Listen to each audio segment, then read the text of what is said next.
23. Bueno, cansancio en las actividades que realiza cada día. Y esto puede ir acompañado de adormecimiento en las manos, además de dolor en todo el cuerpo y algunos puntos localizados que se han vuelto muy sensibles con el paso del tiempo. Pero eso no es todo, también puede haber una sensación de rigidez al momento de levantarse de la cama, sobre todo por las mañanas. Si usted presenta estos síntomas, tiene que estar sumamente atento, porque puede que le estén indicando que padece de fibromialgia, una palabra que hace referencia al dolor en los músculos, en los ligamentos, en los tendones, y que además es una enfermedad que tiene mucha prevalencia en todo el mundo, aunque muy poco se conoce acerca de ella. Es por ello que hemos visto la importancia esta noche en Hora 23 de tocar, de abordar y desarrollar este tema para que usted pueda conocer todas las características acerca de la fibromialgia, nuestro tema principal. Bienvenidos a todos y no olvide con lo importante e imprescindible que es su participación a través de las redes sociales. Y para ello vamos a dar la bienvenida a Piti Garamendi, que se encuentra del otro lado del set. Piti, ¿cómo estás? ¿Cómo estás, Paola? Buenas noches. Como tú lo decías, un tema bastante importante. Es por eso que nuestra línea de WhatsApp ya se encuentra habilitada para que usted pueda mandar sus consultas a nuestros profesionales. La línea es 776-77223. No se olviden que usted también ya puede empezar a participar de las publicaciones que las encuentra en Facebook, Hora 23. Así que póngase cómodo. Bienvenido. Bueno, este programa está muy dedicado a lo que es el área de la salud. Y otra condición de la cual se habla o se conoce muy poco es el contrario, el opuesto a la tan mencionada menopausia, el equivalente masculino, la andropausia. Muchos hombres niegan o no quieren hablar de esta condición consciente o inconscientemente. ¿Y por qué? Porque se caracteriza por la disminución de la testosterona, lo cual puede afectar a los hombres a nivel físico, a nivel emocional, psicológico y sobre todo a nivel sexual. Puede ser ese uno de los detalles por lo cual los hombres no quieren conocer mucho acerca de esta enfermedad, pero esta noche la vamos a desarrollar acá en Hora 23 porque es importante que todos ustedes puedan conocer más acerca de la andropausia. Además, hoy es el Día de la Mujer Boliviana y es importante que también rendamos un homenaje a todas esas mujeres que caracterizan a este país y que aportan tanto a su crecimiento. Es por ello que estaremos hablando acerca de los derechos de la mujer en este país y en todo el mundo. Bienvenidos y bienvenidas a todas. Comenzamos con el tema principal de esta noche, la fibromialgia. Si usted presenta dolores de cabeza, cansancio, fatiga, puede que padezca de esta enfermedad, la cual afecta con mayor frecuencia a las mujeres y sobre todo en la mediana edad.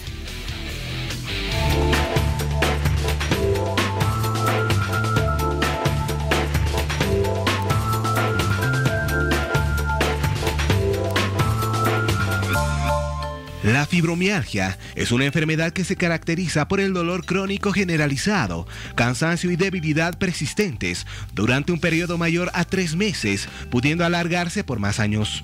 Su etimología es desconocida y puede presentarse a cualquier edad, siendo más prevalente en un 90% de los casos en mujeres de edad media, pudiendo ocasionar severas consecuencias en el estado de salud, capacidad funcional, estado emocional, relaciones personales y calidad de vida de quienes la padecen.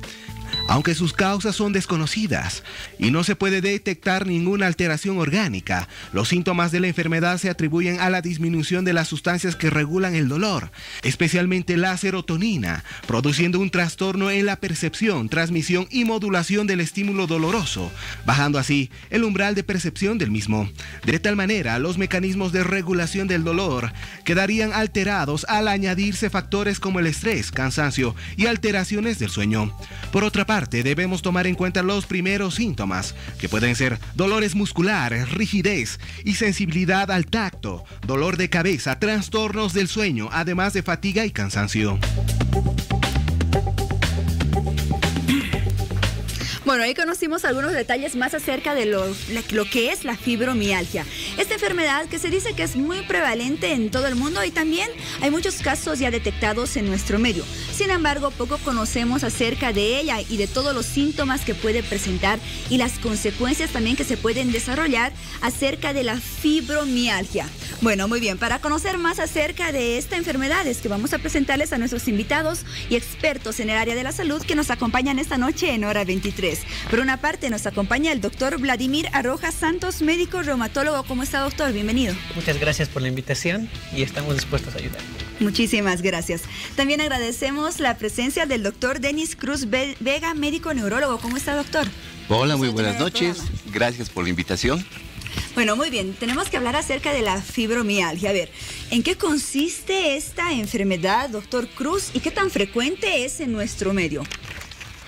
Bueno, la fibromialgia es una enfermedad crónica, la cual se caracteriza por dolor musculoesquelético. Vale decir que el dolor proviene de los ligamentos, de los tendones y de los músculos, no así de los huesos. Este dolor es un dolor discapacitante y que aparte del dolor va acompañado de otros síntomas. Una exagerada respuesta ante estímulos sensitivos. Las personas con fibromialgia sienten mucho más el dolor que las otras personas. Un pequeño apretón para ellos es algo muy doloroso. ¿Existe entonces una hipersensibilidad en lo que es la fibromialgia? Una hipersensibilidad y una respuesta anormal que la conocemos como alodinia. Es una respuesta que genera dolor ante estímulos que no deberían generar, como una caricia o un abrazo. Vale, muy bien. ¿Y dónde se sitúan estos puntos más dolorosos en los pacientes que tienen fibromialgia? El dolor es generalizado, es un dolor muscular generalizado, pero los puntos más dolorosos los podemos encontrar, son 18 puntos para el diagnóstico. De los 18 puntos tienen que estar presentes por lo menos 11. A ver, ¿cuáles son esos lugares? Los encontramos a nivel cervical, a nivel de la segunda costilla, a nivel del trapecio, en las rodillas, en la parte posterior los encontramos a nivel de los músculos supraespinosos, en las partes laterales, en los codos, en los glúteos y también los encontramos en las regiones trocanteras. Vale, muy bien. Ahora hablábamos de que esta enfermedad se presenta con mucha frecuencia en nuestro medio, por ejemplo, doctor, pero generalmente, ¿a qué sexo puede afectar con mayor frecuencia y en qué edades se comienza a presentar? La fibromialgia tiene una predilección por las mujeres. ¿Por qué? ¿A qué se debe esto? Al igual que la depresión y la ansiedad, no está claro, pero es por cuestiones hormonales y por cuestiones de neurotransmisores. Las principales afectadas son mujeres jóvenes que van entre los 40 y los 50 años. Muy bien. Doctor Santos, ¿se conocen las causas de la fibromialgia? ¿Cuáles podrían ser aquellos factores que contribuyen o que predisponen a la aparición de esta enfermedad? Bueno, a ciencia cierta no se conoce la causa exacta de la fibromialgia. Al igual que cualquier otra enfermedad reumatológica, es multifactorial. Puede influir el factor genético, puede influir el factor hormonal, puede influir el carácter de personalidad que tenga el paciente, que tenga más tendencia a la ansiedad o a la depresión. Es un conjunto de factores que pueden desencadenar la enfermedad. Ahora, yo veía que existen algunas enfermedades previas que puede sufrir la persona y que estas podrían ser tal vez un motivo para despertar esta condición en el organismo, ¿eso es cierto? Sí. ¿Qué enfermedades pueden ser estas? Por ejemplo, pacientes con estados depresivos, pacientes ansiosos, que no puedan soportar una carga determinada de estrés, pueden desencadenar la enfermedad. Vale, muy bien. A ver, vamos a continuar desarrollando más acerca de esta patología que es la fibromialgia, pero antes tengo que presentar a nuestra siguiente invitada que se suma acá al set de Hora 23 para hablarnos acerca de las terapias alternativas que se pueden realizar para tratar la fibromialgia, terapias como la acupuntura, por ejemplo. Ella es la doctora Gabriela Torres. ¿Cómo está, doctora? Bienvenida. Muchas gracias por la invitación, muy buenas noches a todos, y sí es bueno dar las opciones que existen para tratar este tipo de enfermedades. Desde un punto de vista natural, sobre todo como es la acupuntura, que se ha tenido muchos beneficios o resultados positivos en el tratamiento de este tipo de enfermedades. Muy bien, ¿cuál es el origen de la acupuntura, doctora? Y desde esta alternativa, desde esta terapia, ¿cómo ven la fibromialgia? ¿Cómo la describen? Bueno, la acupuntura es la famosa terapia, la medicina tradicional china. Se basa en lo que es la utilización de agujas en puntos, bueno, antes cuando se decía que eran puntos energéticos, ahora ya porque esto se sigue estudiando y se sigue viendo la base científica, y no son tanto puntos energéticos, sino son puntos neurovasculares, los cuales van a llegar a producir estímulos hormonales desde un punto de vista neurológico que van a llegar hasta el cerebro para producir una respuesta.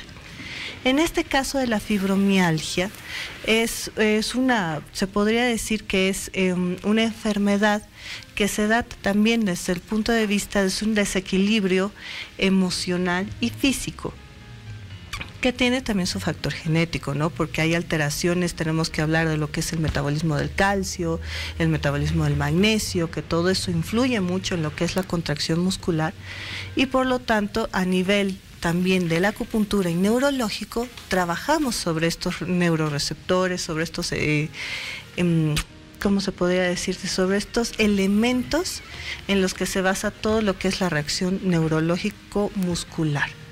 Muy bien, este trabajo conjunto, por ejemplo, se realiza con mucha frecuencia desde lo que es la medicina convencional, en conjunto con las terapias alternativas, por ejemplo, doctor Santos. Bueno, soy el doctor Aroja Santos, mi apellido es Aroja.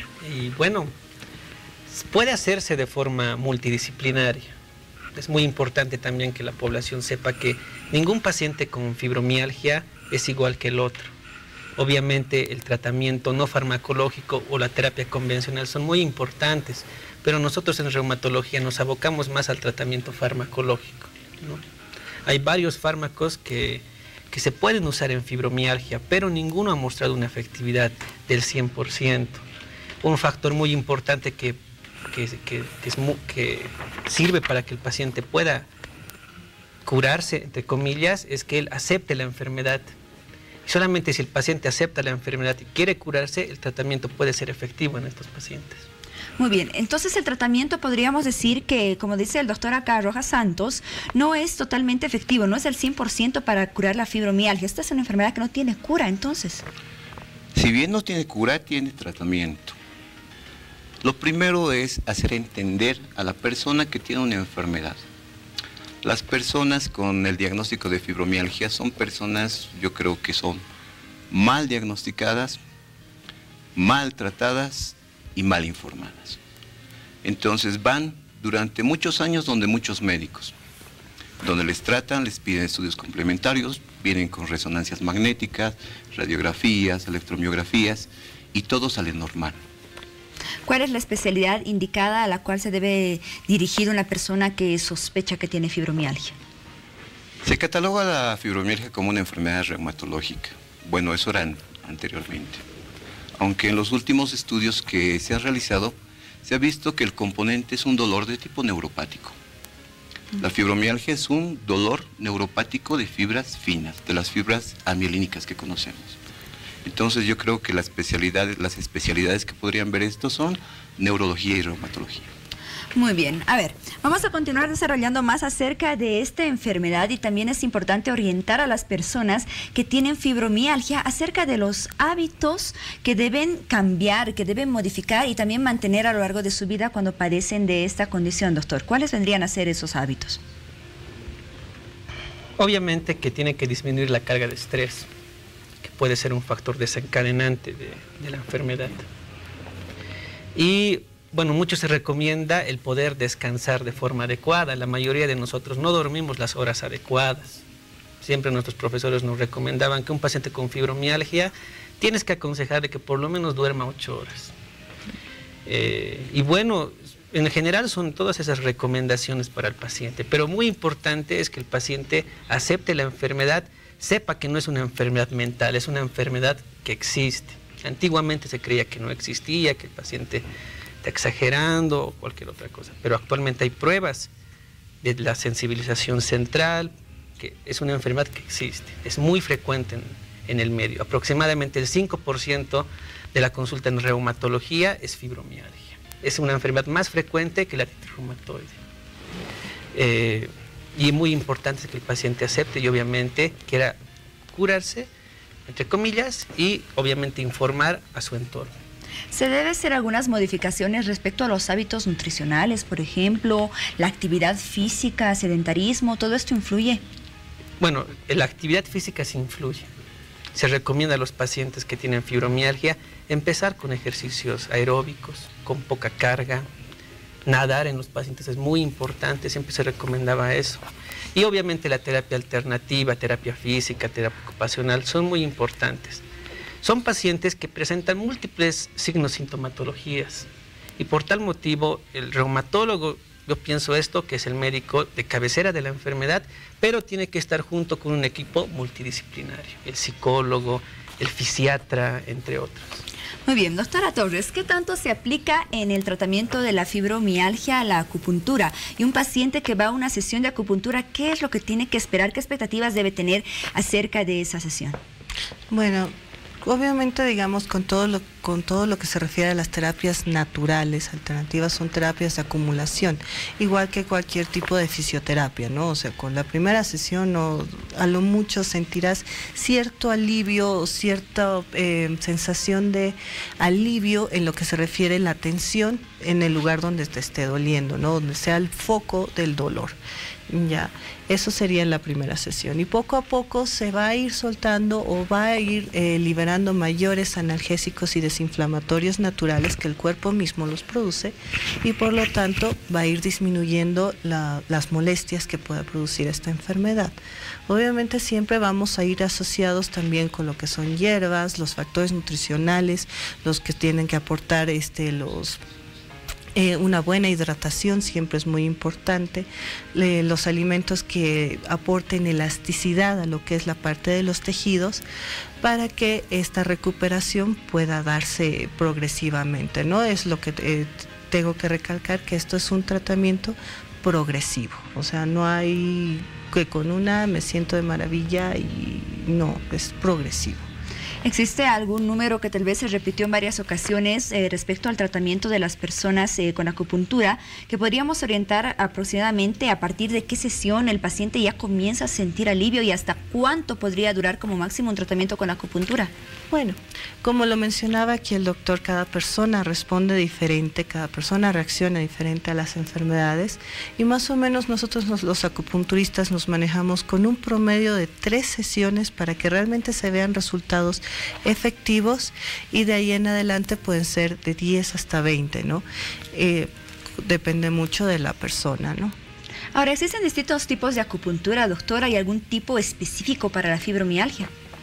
No, bueno, lo que se refiere a las especialidades, o sea, existe la corriente japonesa, la corriente china, la corriente coreana, según el tipo de la aplicación de la aguja en sí, ¿no?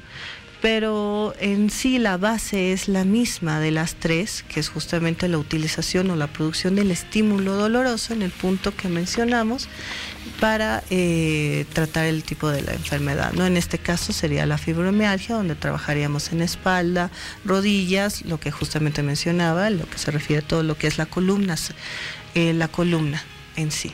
Muy bien. Doctor Cruz, cuando hablamos de fibromialgia, hacemos referencia a varios síntomas como dolor generalizado, decíamos adormecimiento, cansancio, fatiga. ¿Estos son los síntomas iniciales de la fibromialgia y hasta qué nivel pueden llegar a empeorar estos síntomas en caso de que esta enfermedad no sea tratada o diagnosticada a tiempo? Bueno, la fibromialgia se desencadena, como indicaron, por problemas de estrés. El estrés es el factor más importante para el que se desencadene esta enfermedad. Tenemos también otros síntomas como alteraciones en el sueño. Los pacientes con fibromialgia tienen desequilibrios a nivel de neurotransmisores, esencialmente en la dopamina, por lo cual el paciente duerme muy poco y justamente se altera la fase del sueño de los movimientos rápidos, que es la fase donde nosotros realmente descansamos. Entonces el paciente despierta, pero despierta completamente cansado. Pues es un sueño que no le ayuda a relajarse. Y está todo el día cansado. Es como si el paciente, su cerebro estaría encendido, pero su cuerpo estaría apagado. Muy bien. ¿Y a qué consecuencias se puede llegar en caso de que no se trate a tiempo esta enfermedad? ¿Puede llegar a ser mortal? ¿Puede llegar a ser, usted mencionaba en determinado momento, que es discapacitante? Sí. La fibromialgia va asociada a la depresión. Eso también va de la mano con la ansiedad. Entonces influye a muchos niveles. A nivel emocional, en el autoestima, con la familia. Entonces las personas se aíslan un poco. Con el dolor que tienen ya no quieren hablar con sus familiares. No se desempeñan adecuadamente en sus fuentes laborales. La actividad de pareja, la actividad sexual también disminuye bastante. Entonces puede llevar hay alto riesgo de depresión y de suicidio. Tomando en cuenta toda esta afección emocional, doctora Rojas Santos, ¿qué recomendaciones usted le da a aquellos familiares de personas que tienen fibromialgia? Me imagino que es muy importante en esos momentos el apoyo, la comprensión, el cariño de la familia. Bueno, las recomendaciones ya las mencionó, es comprender al paciente que tiene una enfermedad que es real, ayudarlo, apoyarlo en el tratamiento farmacológico, en las terapias alternativas que son muy importantes en estos pacientes. Y bueno, otra recomendación así específica, la verdad creo que no. El tratamiento farmacológico que mencionaba hace un momento, generalmente, ¿cuáles son los fármacos que se utilizan para la fibromialgia y cuál es la accesibilidad a estos fármacos en nuestro país? Bueno, también en esto ha habido mucha controversia. Es muy importante mencionar que el origen del dolor generalizado no es un dolor de origen inflamatorio. Es decir, antiinflamatorios no esteroideos como el diclofenaco, el ibuprofeno, no van a funcionar en estos pacientes. Antiinflamatorios más potentes como los corticoides tampoco. Es un dolor de origen neuropático. Entonces se han utilizado algunos anticonvulsivantes, algunos antidepresivos. La FDA, que es la asociación que aprueba los medicamentos en Norteamérica, ha aprobado como el primer medicamento para la fibromialgia la pregabalina, un antagonista del calcio que inhibe ciertos neurotransmisores. Eso también es muy importante porque no todos los pacientes responden a las mismas dosis de pregabalina. Por ejemplo, las guías de tratamiento en reumatología para fibromialgia con pregabalina indican que la dosis tiene que ser de 75 cada 12. Pero nosotros hemos observado en nuestra práctica diaria que esta dosis en nuestros pacientes es muy elevada. Y hemos visto buenos resultados con dosis de 75 al día. Entonces la dosis es muy variable, puede subirse incluso hasta 300. Bueno, esa es una opción de tratamiento. La primera que de preferencia utilizamos. Hay muchas marcas en el medio, pero siempre, ¿no? Como en todo país de tercer mundo, el acceso en la parte económica es la principal limitante. Otras opciones es la amitriptilina, que es un medicamento más económico, antidepresivo. Otra opción es la gabapentina, duloxetina, y así hay una lista amplia de medicamentos. Muy bien, vamos a las terapias alternativas un momento respecto a esta enfermedad de la fibromialgia. Y doctora, usted que realiza todo este tipo de sesiones, generalmente, ¿a qué síntomas comienza a dirigirse lo que es la acupuntura? ¿Cuáles son los primeros síntomas que comienzan a reducir en los pacientes con fibromialgia? Lo primero que empieza a reducir es el dolor. Por lo tanto, al disminuir el dolor, pueden dormir mejor. Porque el simple hecho también de que la posición de reposo les causa dolor. Entonces eso también dificulta el proceso de sueño. Entonces pueden dormir mejor, disminuye el dolor y a la vez, como vamos trabajando varias cosas, el factor de ansiedad va disminuyendo. O sea, es una cadena. Disminuyendo el dolor empieza a disminuir el resto y a mejorar el resto. Obviamente se sienten más activos, con más ganas de hacer otras cosas y va yendo bien, ¿no? Como van sintiendo los cambios, ¿no? A medida que van cumpliendo su terapia, ¿no? ¿Es muy frecuente que personas con fibromialgia recurran a esa terapia alternativa? Sí, generalmente la mayoría de mis pacientes con fibromialgia son personas que ya están tomando 3, 4 pastillas al día, están con altas dosis de pregabalina o gabapentina y ya no sienten ningún cambio. Es más, al contrario, se desesperan porque están pendientes de la pastilla y no ven y se siguen sintiendo mal. Entonces es ahí cuando la persona busca lo que decimos, qué alternativa hay.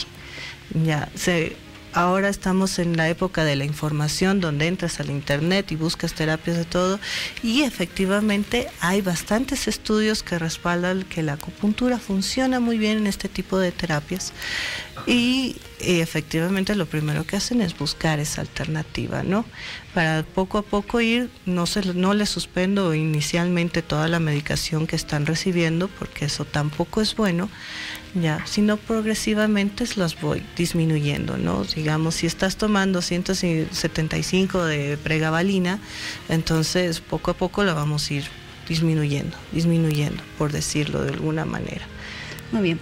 Es momento de escuchar acerca del caso de una persona que padece de fibromialgia y un caso que nos llega a través de nuestras redes sociales junto a Piti Garamendi. Así es, Paola. Yo quiero mostrar ahora un video que hemos encontrado en YouTube del testimonio de una persona que sufre fibromialgia. Veámoslo.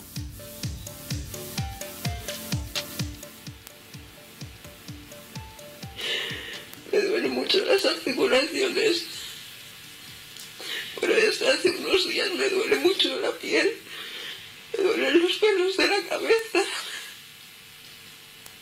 me duele al respirar, me duelen los ojos, me duele todo. Y me tomo la operación, pero no me hace nada.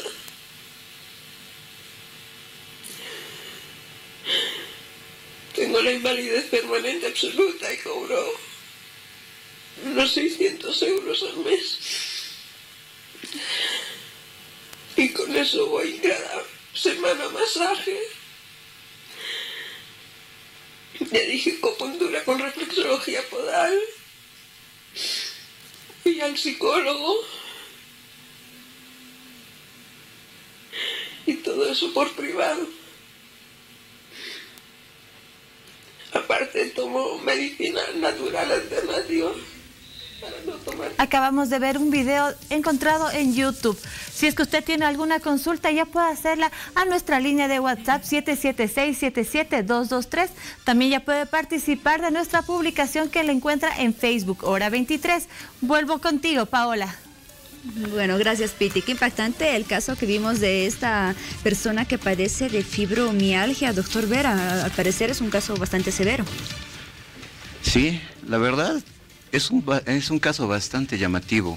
Habitualmente las personas con fibromialgia son personas que tú la ves muy bien, pero ella refiere mucho dolor. Entonces tú le preguntas, ¿por qué te sientes tan mal si te ves tan bien?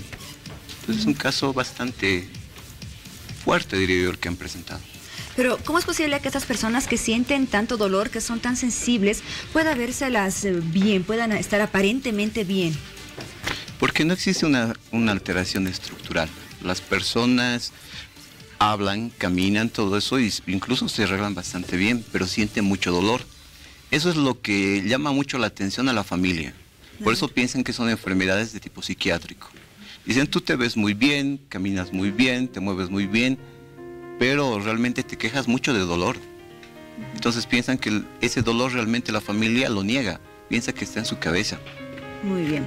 A ver, vamos hasta el otro lado del set junto a Piti Garamendi porque vamos a poder aprender esta noche un poco más acerca de lo que es la acupuntura en el tratamiento de la fibromialgia. Vamos a conocer cómo se lleva a cabo una sesión de acupuntura con los pacientes que padecen de esta enfermedad. Así es, Paula, yo ya me encuentro con la doctora. Voy a servir de modelo el día de hoy para hacer acupuntura. Doctora, ¿qué es lo que vamos a hacer? Bueno, por lo pronto, digamos, ahorita vamos a enfocarnos en una de las partes donde se enfoca o se concentra la mayor cantidad de dolor y de ahí se va haciendo más progresivo en todo lo que se refiere al resto del cuerpo. Vamos a trabajar en lo que se refiere, no sé si podemos girar un poco la silla para este lado. O para que se pueda ver bien todo lo que es esta región. Ahí, mejor. Ya, porque es generalmente justamente aquí. En todo lo que se refiere a la medicina natural, las terapias alternativas, se dividen los dolores generalmente, ya sean emocionales, espalda, físicos, se van a ir concentrando en ciertas regiones de la espalda.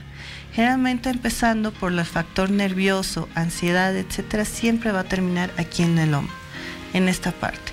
Eso todos alguna vez lo hemos experimentado. Estoy muy tensa, etcétera. Lo primero que hacemos es el dolor de cuello. Entonces, en este caso, lo que vamos a hacer, vamos a ir colocando poco a poco en los que se refiere, generalmente los fisioterapeutas son los que me van a entender ahorita un poquito más, porque vamos a ir a las metámeras, que es justamente donde nacen toda la mayor cantidad de los nervios que se van a ir extendiendo por todo el cuerpo, y de ahí ya vamos a hacer ciertos niveles de estímulo.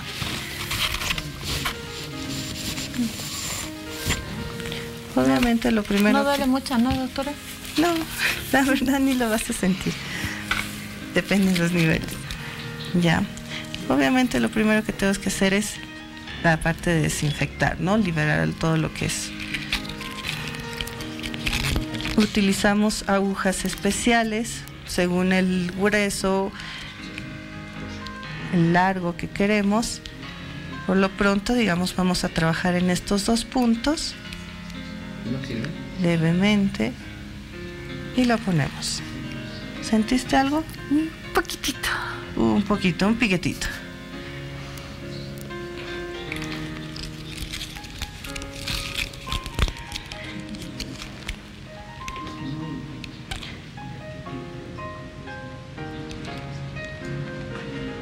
Ese ya no lo sentiste tanto. No, ya no. Ya. Y a medida siempre la primera es la más importante porque es la que ya hace el primer estímulo y el resto ya se vuelve mucho más sencillo, más insensible. Ya. Generalmente en este tipo, generalmente dejamos las agujas cierto tiempo. Ya. Y posteriormente ya se puede hacer otro tipo de elementos o estimulaciones más, como ser la electroestimulación, que va a hacer que la recuperación sea un poquito más acelerada, los estímulos sean más altos, ¿ya? Y también está lo que llamamos moxa, que es cuando calentamos. Con puros especiales, cuando lo calentamos, hacemos un estímulo de calor a nivel del punto de la aguja, para que este calor ingrese y pueda producir una mayor relajación a nivel neuromuscular.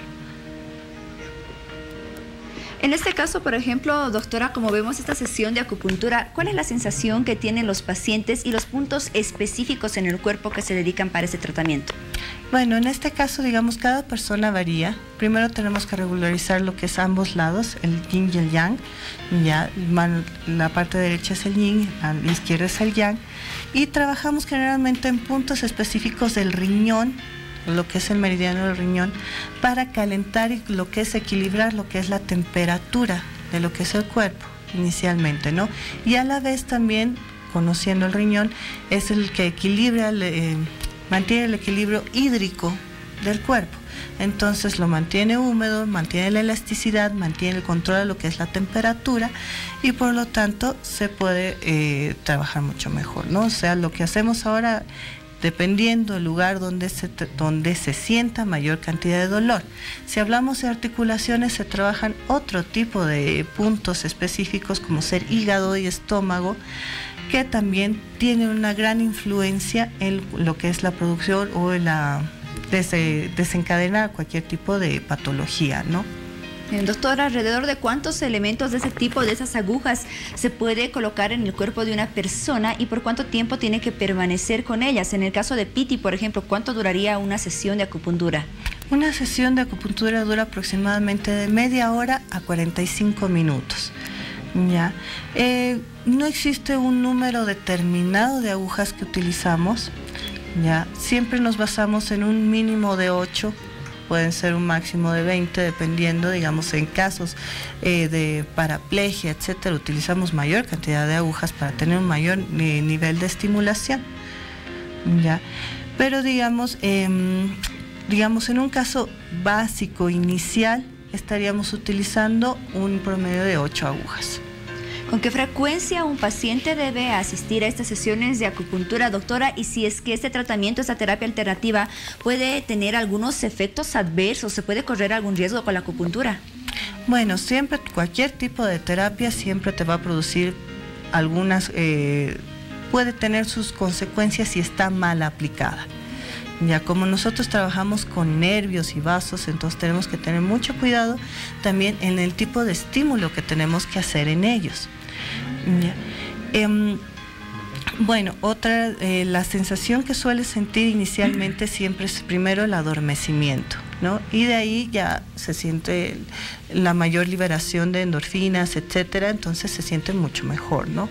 Me hacías otra pregunta más que era acerca de la frecuencia con la cual los pacientes deben asistir a las sesiones de acupuntura. ¿Esta es una vez a la semana, 2, 3? ¿Cómo se realiza? Dependiendo de la severidad del caso, inicialmente empezamos con 2 o 3 veces por semana y de ahí a medida que se va dando la mejora progresiva, las sesiones se vuelven mucho más distanciadas, hasta llegar hasta a veces a una vez al mes o una vez al año. Muy bien, doctora. A ver, ¿cómo terminamos ahora la sesión con Piti Garamendi? ¿Qué más falta hacer con ella? ¿Cuánto tiempo más tiene que permanecer con estas agujas ya para finalizar? Bueno, para finalizar, tendrías que estar con ellas unos 20 minutos aproximadamente y luego haríamos el calentamiento y con eso terminaríamos. Muy bien, muchas gracias, doctora, por orientarnos acerca de lo que es la acupuntura y la esperamos ya en este otro lado del set. Mientras tanto, continuamos hablando de lo que es la fibromialgia. A ver, doctor Cruz, en determinado momento usted nos decía que esta enfermedad es multifactorial. Sabemos que mucho no se habla acerca de ella, tal vez no se conoce muchas cosas acerca de la fibromialgia. ¿Con qué otro tipo de enfermedades se podría comparar el diagnóstico? ¿Cuál es el diagnóstico diferencial de la fibromialgia? Bueno, al ser un dolor generalizado, existe mucha semejanza con la artritis reumatoidea. Podemos compararlo con otros tipos de dolores neuropáticos, como neuralgias faciales, síndromes miofaciales. Y también está muy relacionado el diagnóstico con la diabetes. La diabetes también nos puede provocar este tipo de síntomas. Cansancio, fatiga y dolor. Muy bien, perfecto. A ver, Doctora Rojas Santos, la fibromialgia es una enfermedad que afecta, decíamos, a mujeres de mediana edad, por ejemplo. ¿Puede presentarse algún momento en una embarazada? ¿Cuál es el tipo de tratamiento que tendría que seguir esta persona, una persona en etapa de gestación? Bueno, en una etapa de gestación, personalmente yo nunca vi una paciente con fibromialgia en etapa de gestación. Y las medidas generales que se tienen que tomar son las mismas que un paciente estándar con fibromialgia. Lo que es muy importante observar si los medicamentos en la etapa de gestación son adecuados y no pueden causar alguna alteración en el producto.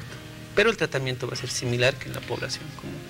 También es muy importante, que quería acotar, que obviamente en el diagnóstico diferencial están las enfermedades reumáticas, artritis reumatoide, lupus, otras enfermedades como el dolor de fatiga crónica y demás, pero tampoco las excluyen. Eso quiere decir que la fibromialgia puede existir en un paciente con artritis reumatoide, puede existir en un paciente con lupus. A eso se le llama fibromialgia secundaria, ¿no? Ambas pueden existir.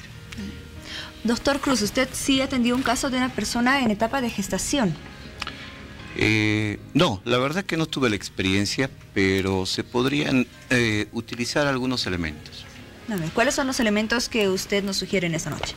Primero, farmacológicamente, no podríamos utilizar la pregabalina ni ningún antidepresivo tricíclico, ya que estos tienen un efecto teratogénico en el bebé.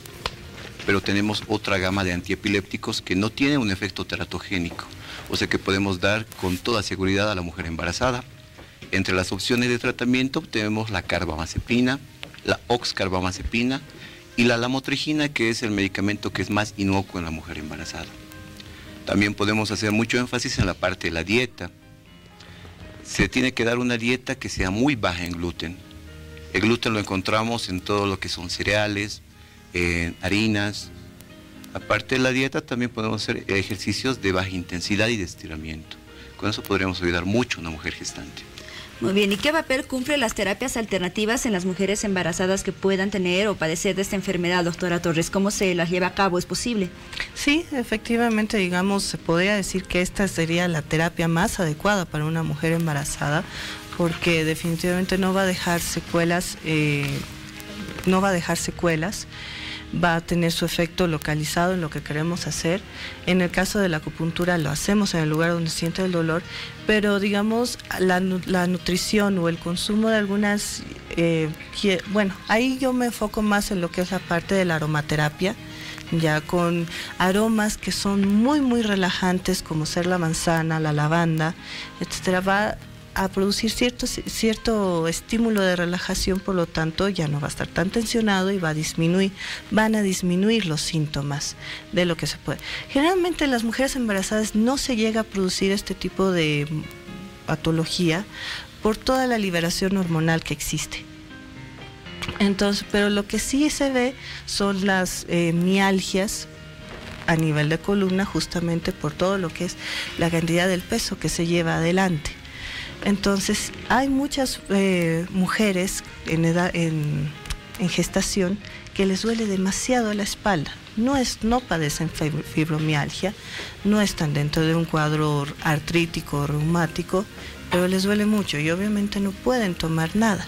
Entonces, en ese caso hacemos lo que es la acupuntura, las fricciones con hierbas específicas, y en su casa se dedican a hacer la respiración de yoga. Yo les recomiendo mucho el yoga en este tipo de casos para dar la elasticidad, la tonicidad adecuada al músculo y que estén relajadas, ¿no? Efectivamente, el embarazo, mientras más tranquilo, más llevadero es, mucho mejor tanto para la mamá como para el bebé. Muy bien, ya para finalizar, doctor Cruz, sus recomendaciones para todas las personas que nos ven en este momento respecto a lo que es la fibromialgia. Bueno, primero, indicarles que todos, si bien no tenemos una cura, tenemos un tratamiento que puede mejorar mucho la calidad de vida de la persona. El tratamiento, como lo han explicado, está en 3 pilares. Un pilar, el médico de cabecera, que va a brindar un tratamiento farmacológico. Necesita una terapia psicológica. Tenemos que trabajar mucho la parte psicológica y la parte también de los ejercicios y las terapias alternativas. Indicar también a la familia que tenga un poco de paciencia y comprensión, que tenga empatía con esos familiares que tienen fibromialgia.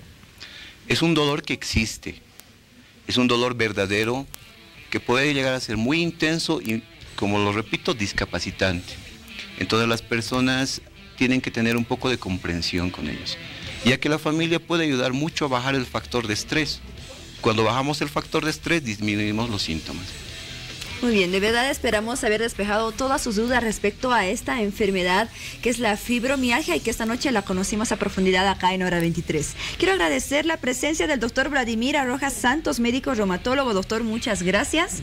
De la misma manera del doctor Denis Cruz Vega, médico neurólogo, y la doctora Gabriela Torres, médico acupunturista. Gracias a los tres y bueno, hasta otra oportunidad. Nos vamos a una pausa y volvemos con el siguiente bloque de Hora 23. Tenemos mucho más en esta noche, así que esté atento, espérenos.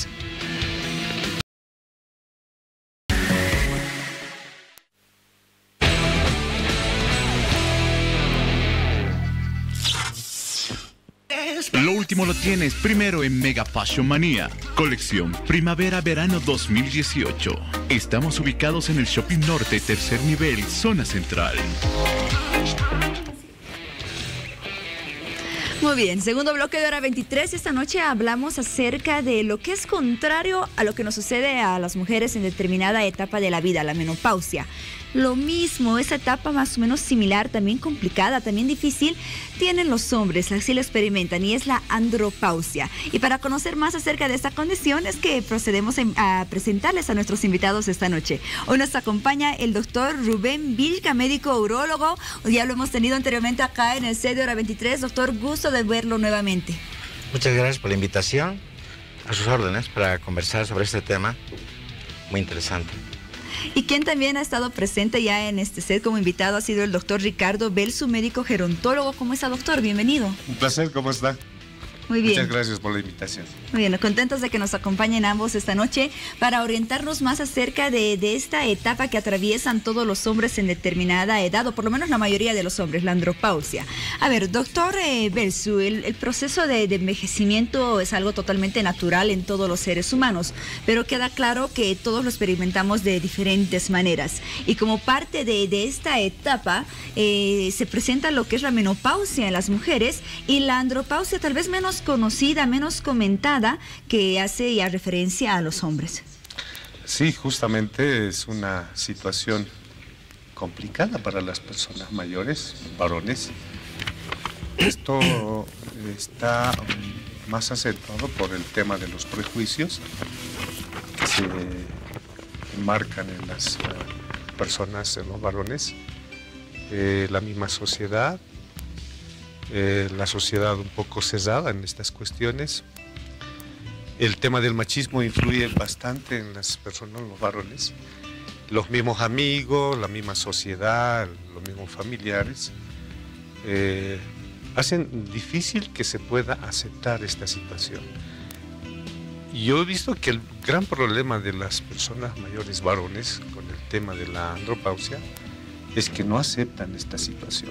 Si no aceptan de una forma natural el proceso de envejecer, la etapa de vejez, mucho menos van a poder aceptar la situación de una esterilidad, y si son en etapas más jóvenes, ¿no?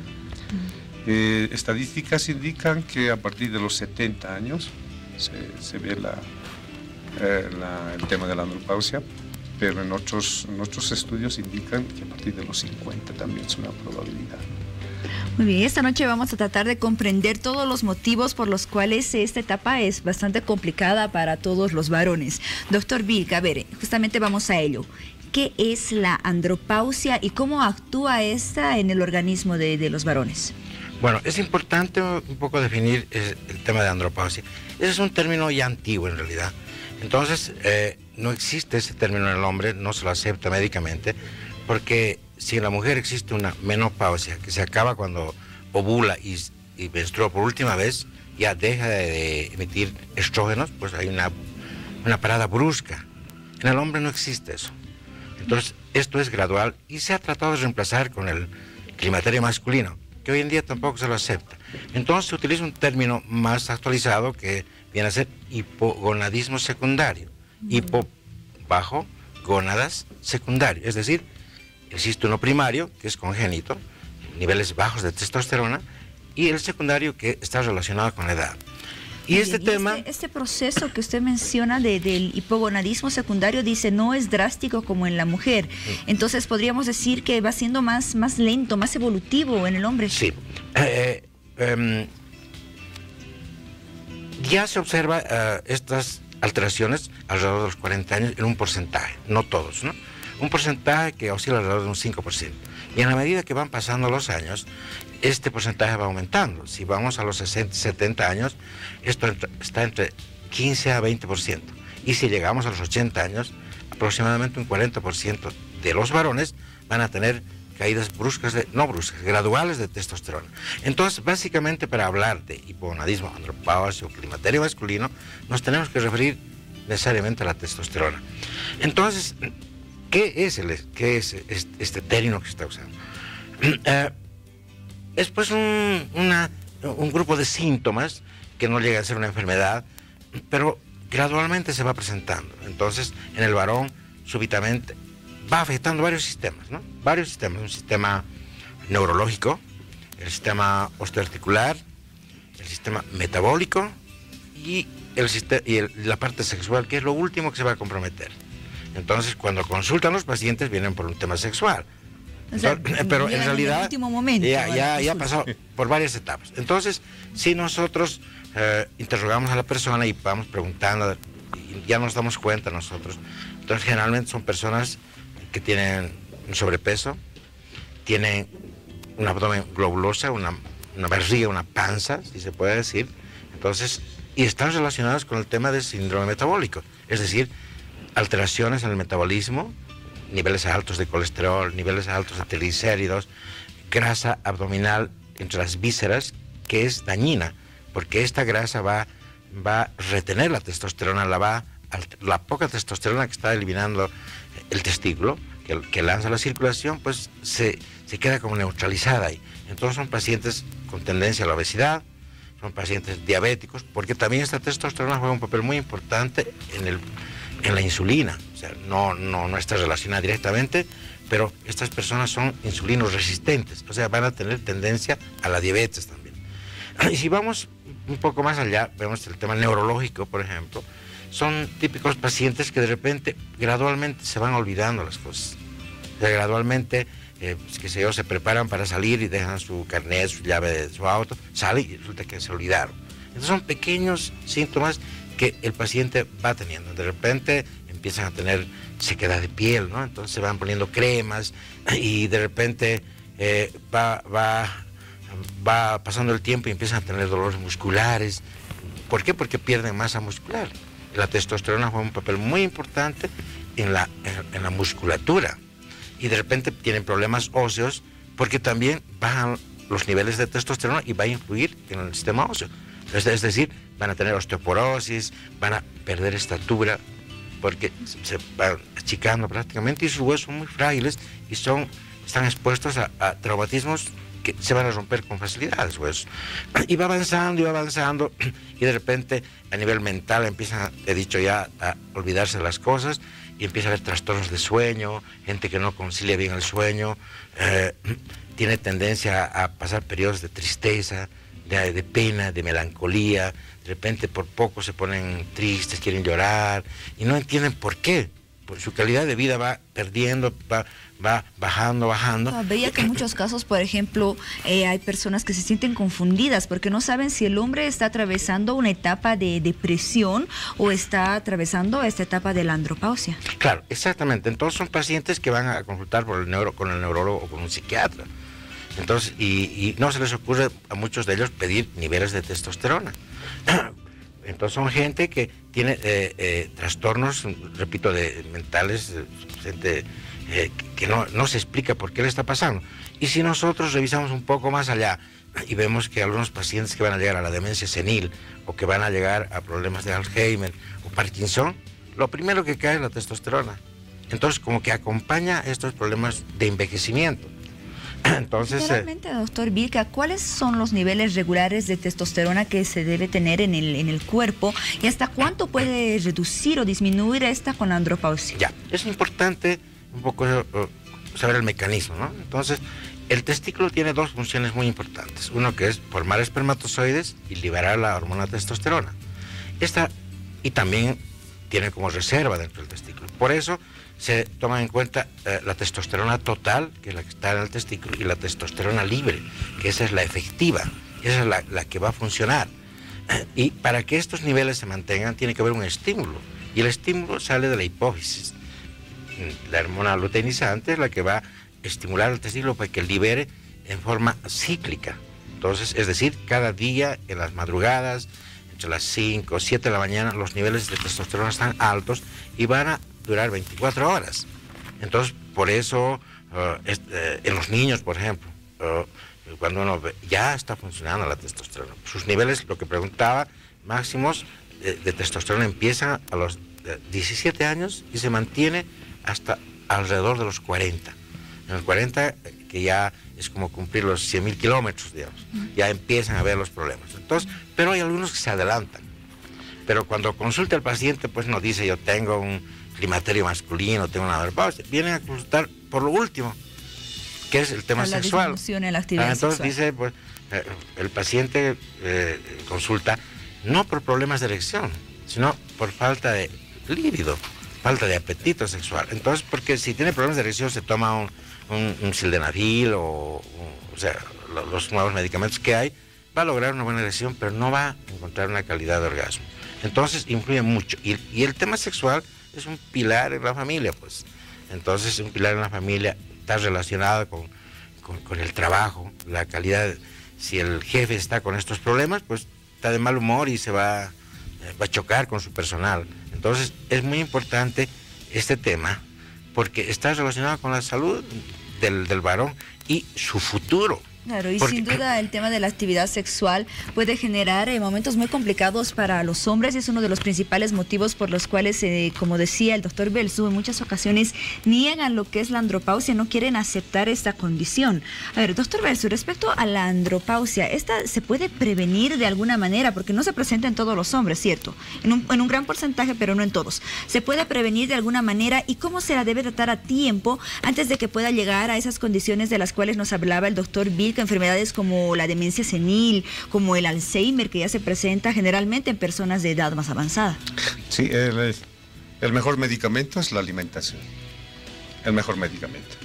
Hábitos saludables desde etapas muy tempranas es muy adecuado en las personas. También programas de actividad física que se puedan promover hasta edades muy avanzadas y desde pequeños, ¿no? También es muy importante en las personas, ¿no? Esas actividades, por ejemplo, ¿cuáles serían las que usted recomienda en las personas ya de edad avanzada? Por ejemplo, hay que cuidarse de los hábitos nocivos. No hay que fumar, del tema del alcohol, ¿no? Son el tema del sedentarismo, la obesidad, el estar siempre con un sueño bien adecuado, tener un humor, un estado emocional también bien aceptable. El tema de la sexualidad, nosotros lo vemos como una actividad física, y si nosotros hasta muy mayores tenemos una vida sexual activa, eso también promueve a que su vida sexual continúe hasta edades avanzadas. También esto se los ve, o sea, la fertilidad en los varones se los ve no recientemente, hace mucho tiempo. Por ejemplo, los beneméritos tienen su segunda esposa después de que han estado vivos, ¿no? Pero el tema de la sexualidad, la actividad sexual tiene que ser realmente una cuestión muy importante para la pareja, ¿no? Otras situaciones que pueden influenciar a que no se acepte este tema de la andropausia es el tema de la jubilación. Si los jubilamos muy temprano los varones es bien complicado para ellos, ¿no? Siempre el varón ha sido como un referente en la casa, ¿no? El referente de la autoridad, el referente el que da el tema de la seguridad económica, todas esas situaciones, ¿no? Entonces, si nosotros no trabajamos, realmente es traumático para un adulto mayor, varón, aceptar que sea estéril, muy joven, que no tenga una actividad sexual y que no satisfaga a la esposa. Realmente es un trauma para la persona, ¿no? Es una causa, podemos decir, o es un factor de riesgo para una muerte en los adultos mayores. Hay muchas causas. Claro, por los temas de depresión que, por ejemplo, nombrábamos hace un momento. Sí, las estadísticas dicen, ¿no?, que hay más viudas que viudos. Y uno de los factores de riesgo puede ser esta situación, porque el trauma psicológico pesa más en una persona de esta situación, ¿no? O sea, de este tipo. Claro, una persona de tercera edad. Muy bien, hacemos una pequeña pausa en este tema de la andropausia porque son las 00 horas y es momento de las noticias más destacadas de esta jornada. Vamos a conocerlas.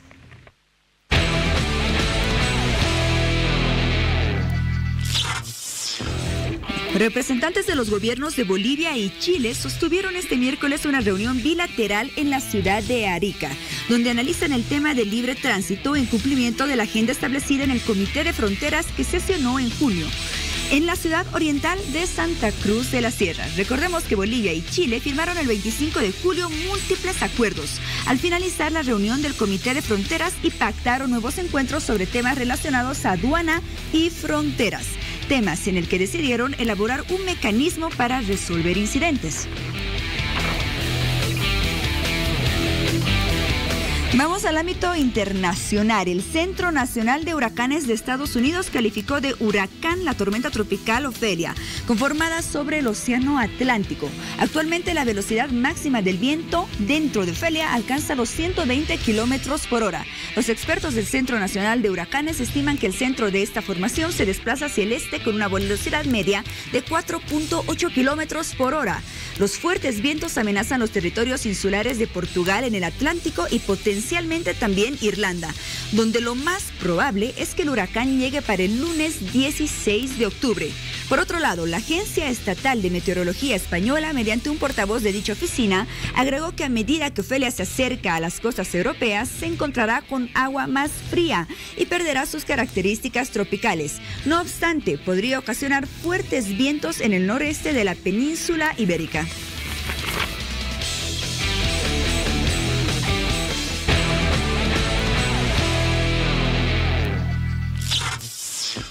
Muy bien, continuamos hablando acerca de la andropausia, así que atentos todos los hombres y atenta a la familia entera que nos ve en este instante porque estamos con dos expertos en este tema. Doctor Belso, a ver, continuamos hablando acerca de esta condición. Existen varios mitos acerca de la andropausia y seguramente se deberá a que poco se habla, se comenta acerca de esta condición. ¿Qué mitos usted ha escuchado? ¿Con qué tipo de ideas llegan a veces los pacientes a una consulta con el gerontólogo? Sí, realmente llegan traumados porque en la misma familia, en el mismo entorno de amigos, siempre hacemos bromas, ¿no? En el tema de, por ejemplo, decir, eres chancletero, ¿no? Una palabra un poco más casera, ¿no? Eres chancletero, vos. ya tienes la segunda hija, la tercera hija. Realmente es bien fuerte este tema, ¿no? Y ya uno está con ese pensamiento, ¿no? De decir, bueno, el próximo hijo, bueno, el próximo bebé tiene que ser un varón. Entonces son situaciones bien fuertes, ¿no? Y supongamos que no es varón, ya es un problema, ¿no? O sea, hay familias con este tipo de problemas que se llenan de hijas, ¿no? 4 hijas, 5 hijas en la familia, y ya realmente es un problema para el varón, ¿no? El tema de la sexualidad también no se lo habla de una forma amplia. Tenemos muchos tabús, tenemos una sociedad muy cerrada. En tema de los colegios tampoco hay una situación más amplia sobre esta situación. Hay parejas, por ejemplo, de mayores, pues yo trabajo mucho con varones que ya son muy mayores, de 80 años la pareja, y no tienen hijos. Y ya también es un problema porque el tema de la soledad, esa situación, y yo siempre les pregunto, les digo, ¿por qué no tuvieron un hijo? O ¿por qué no adoptaron un hijo si realmente eran estériles uno de los dos? Y la mujer decía, no, es que mi papá, bueno, mi esposo Juan no quería, se imponía y decía no. Entonces son situaciones después, cuando ya son mayores, bien problemáticas para ellos, para el tema de la sociedad incluso, ¿no? Porque no sabemos qué hacer. Un hijo puede cuidar a los adultos mayores, ¿no? Así es. Pero si no tienen un referente, no tienen un hijo, realmente es un problema, ¿no? Y el otro problema es también no aceptar el tema de la esterilidad. Nosotros los varones somos reacios a aceptar, y estudios indican de que un gran porcentaje de esterilidad están en los varones, no están tanto en las mujeres. Y otros estudios indican que también el varón es el que define el sexo en los bebés, y tampoco lo aceptamos. Y ante un diagnóstico de andropausia, sin duda puede ser bastante complicado el impacto, la noticia para el hombre, sin duda es bastante difícil, doctor Vilca. A ver, respecto al diagnóstico, ¿cómo se llega a determinar esta enfermedad? ¿Es una enfermedad? ¿Podemos llamarla enfermedad? ¿Está bien dicho una condición?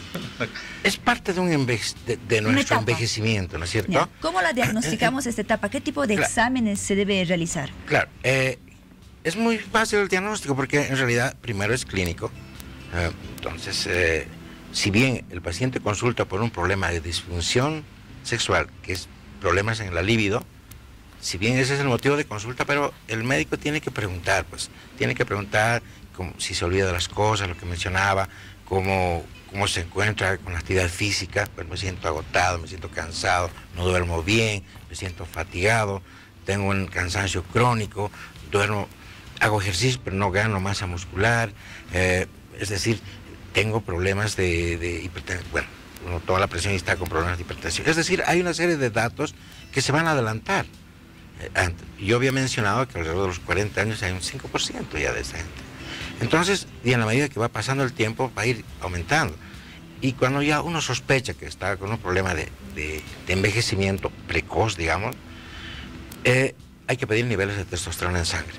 Entonces, todo lo que se tiene que pedir, pues no es cierto, un hemograma, puede haber anemia, por ejemplo, porque la testosterona también juega un papel importante en ese tema. Puede haber niveles bajos de calcio, porque está con osteoporosis, los niveles de testosterona están bajísimos, y hace rato mencionaba cuáles son los niveles, digamos. Obviamente, mientras más joven, hay un rango, pues 10, digamos, para el más joven, y 3 será para una persona de 70 años. Pero si viene uno de 40 y tiene 3, está pues con un problema. Y se mide la testosterona libre, que es la efectiva, la que funciona. Esa testosterona está muy baja, por lo tanto se explica todos esos síntomas que hemos mencionado, ¿no es cierto? En la parte neurológica, en la parte física, sexual, y en la parte cardiológica, que no lo he mencionado también, porque al bajar los niveles de testosterona tienen niveles altos de triglicéridos y colesterol. Entonces, al haber niveles altos de triglicéridos, todos sabemos que estos se van a pegar a las arterias, ¿no es cierto? A las arterias, y por lo tanto la arteria, cuando está llena de grasa, pues no libera una sustancia tan importante que se llama el óxido nítrico. Y el óxido nítrico es una sustancia que hace que la musculatura de la arteria se abra, que haya una mejor perfusión. Entonces, tan importante es este tema, porque si la persona si está por 40 años, 50, 60, 70, gradualmente, mientras más edad, más probabilidad de tener estas alteraciones, y de repente pues uno encuentra y comenta que hay problemas de erección, por ejemplo. Entonces, quiere decir que tiene una mala percusión a nivel genital. Por lo tanto, es probable que en 2 años haga una isquemia cardíaca, ¿no? Un angino o un infarto. Por eso, en el interrogatorio, cuando uno conversa con el paciente, uno tiene que preguntar cómo anda la esfera sexual, cómo está la calidad de su erección. Si eso está mal, quiere decir que esas arterias no están bien, probablemente por esos triglicéridos altos. Entonces, al pedir los niveles de testosterona, y con ese interrogatorio que hay que armarlo, hay que sospechar esta probabilidad, entonces uno ya tiene que plantear tratamientos.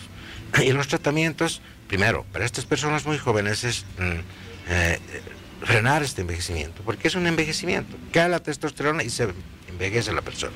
Entonces una persona de 40, 50, 60 años ya no tiene que pensar en fertilidad, pues por supuesto que ya es irresponsable, ¿no? Si bien en realidad ese tema ya es muy secundario. El tema va que la testosterona tiene que mantener todos los sistemas en buenas condiciones para que pueda llegar a esa cuarta edad que hoy en día se habla. Por eso podríamos decir que uno de los tratamientos entonces para el tema de la andropausia es la suministración de testosterona. Correcto, es la reposición de la hormona testosterona. Y para eso existen varias formas de hacer, ¿no es cierto? Hay inyecciones, hay parches dérmicos y hay geles especiales. Entonces, cada uno tiene sus ventajas y el tratamiento viene a ser muy fácil. El tema es hacer un buen diagnóstico. Y obviamente se tiene que monitorizar al paciente, ¿cierto? Porque no puede uno indiscriminadamente pues hacerse una automedicación. En caso de que estos pacientes, por ejemplo, sin el control de un especialista, podrían consumir algunos fármacos o la aplicación de esa testosterona, ¿qué riesgos se pueden generar por la automedicación? Sí. Principalmente en los gimnasios, ¿no es cierto? Ahí les dan medicamentos por iniciativa del instructor. Entonces les suministran testosterona cuando no necesita. Y si uno hace una revisión física de esos musculosos, generalmente tienen genitales pequeños, porque crónicamente han reemplazado la función del testículo y han atrofiado la parte genital. Con gente que más les interesa tener una masa muscular inflada, por decir, y no todo el complejo que yo estoy hablando, pues. Entonces, no se puede de ninguna manera administrar en forma, tiene que ser bajo vigilancia. Porque, ¿qué pasa si hay una sobredosis, por ejemplo? Si hay una sobredosis y está por niveles altos, bueno, va a tener problemas de poliglobulia, hipertensión arterial también. Al tener glóbulos rojos tan altos, pues la densidad de su sangre va a ser tan alta, va a tener problemas de trombosis, va a tener N cantidad de problemas. Y sobre todo, que si ese paciente no tiene monitoreo con el antígeno prostático, con el tema de cáncer, pues si inicialmente tiene un cáncer que está ahí latente, con niveles altos de testosterona, esto puede despertar. Entonces, de manera que hay que hacer un control y necesariamente tiene que ser un especialista quien maneje este tema. No puede uno automedicarse, pues yo hago esto, no.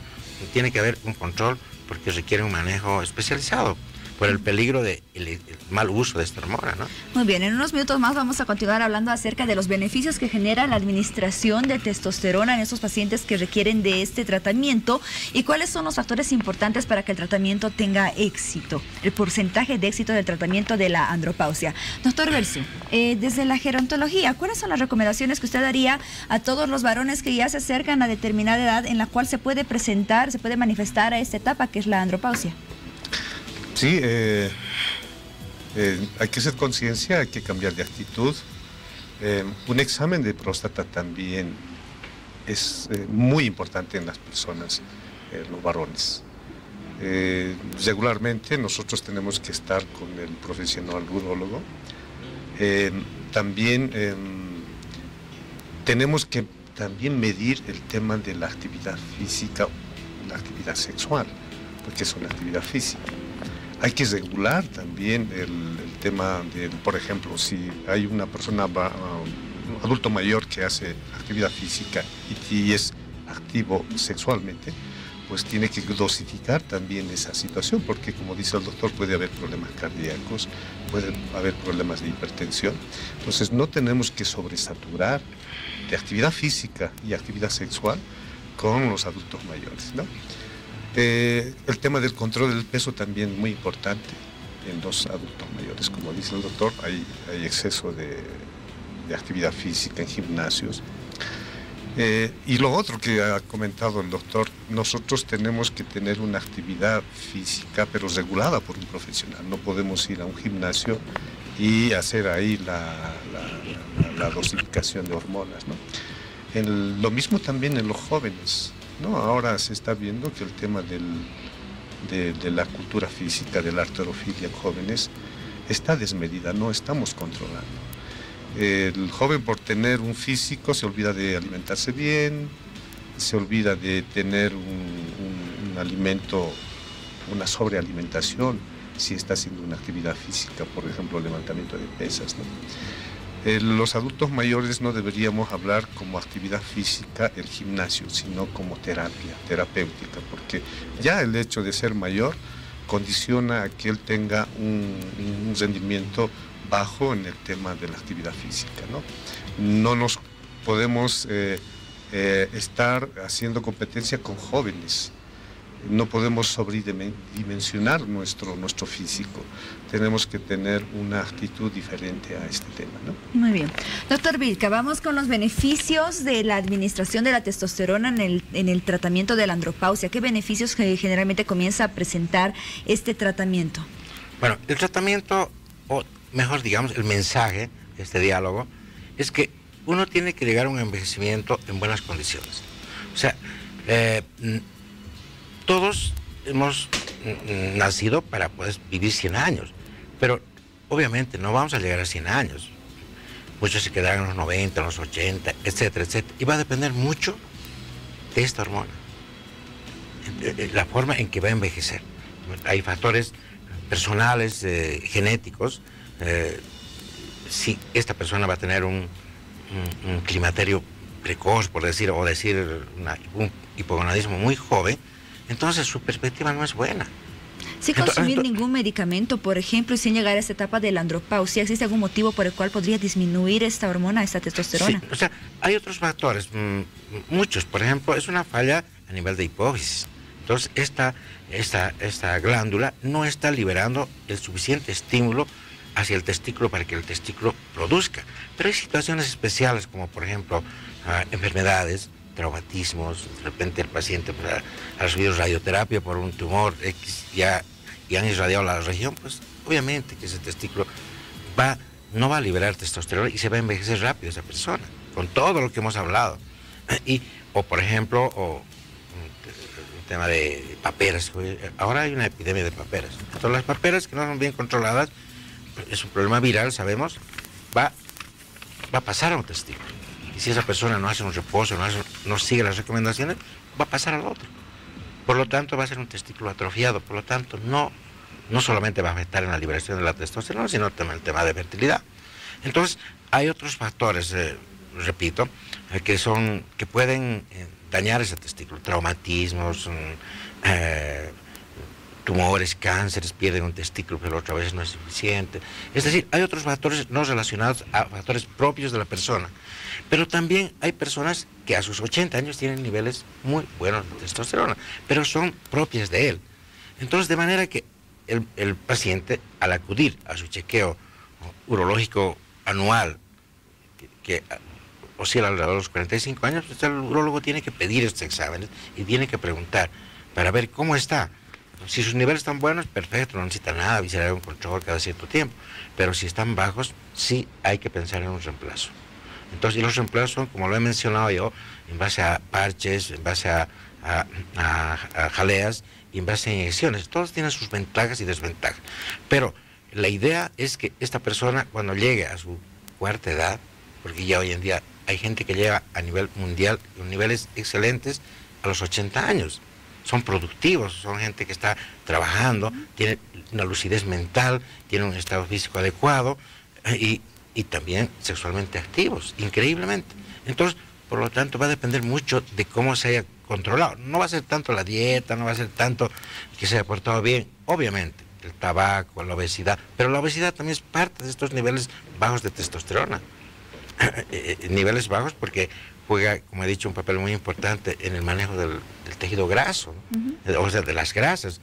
Entonces son gente que tiene todo gordo, o sea, son gordos, ¿no? El abdomen, panzones y tienen mucha grasa pues, bajo la piel y poca musculatura. Tomando en cuenta todo ello, doctor Vilca, sus recomendaciones finales. Yo la recomendación más importante es que uno debe tomar en cuenta que estos problemas de envejecimiento se pueden resolver si se hacen diagnósticos precoces. Y eso necesariamente tiene que ser un profesional que conozca el tema, que se interese, para que pueda hacer un buen manejo de estas hormonas. Y de esa manera va a poder tener una tercera y hasta una cuarta edad, si Dios quiere. Muy bien, doctor Verso. Sí, es importante el tema de la bibliografía. De joven, de niño, cuáles han sido sus hábitos saludables, qué tipo de hábitos nocivos ha tenido. Si es una persona que ha tenido una actividad deportiva constante, es muy importante para que esta persona pueda todavía hasta los 80 años tener una vida placentera.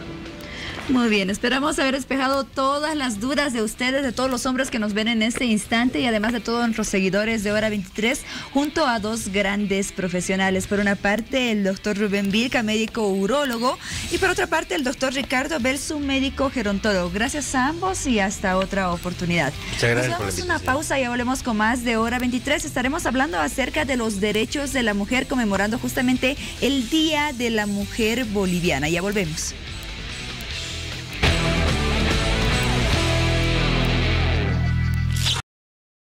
Estamos viendo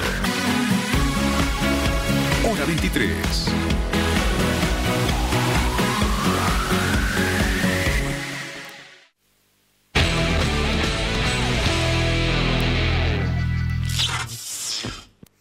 Y bueno, este 11 de octubre hemos celebrado el Día de la Mujer Boliviana. Desde que en 1980 la presidenta Lidia Gayler Tejada estableciera este día como la oportunidad para reflexionar sobre el estado de situación de la mujer en nuestro país. Desde el año 2003, en que nace la ley que protege a las mujeres, se ha avanzado mucho en las leyes. Evidentemente ha habido progresos. En los papeles está una cantidad inconmensurable ya de derechos, de beneficios que la sociedad tiene para la mujer dentro de nuestro estado. Pero ¿cuánto de eso se está cumpliendo? Posiblemente no mucho. ¿Y cuánto tiene que ver con nuestro comportamiento?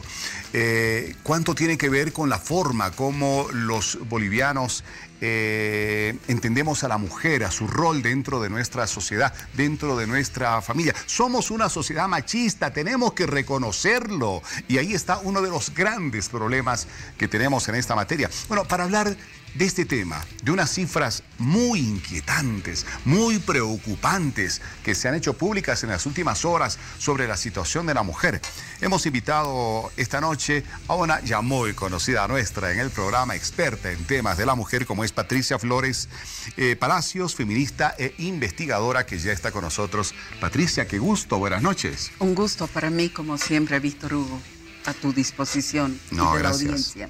Gracias, Patricia. Bueno, mira, hablar de la mujer es hablar de ser más amado, ¿no? Más querido que tenemos los seres humanos. Está la madre, están las hijas, ¿no es cierto? Está la esposa.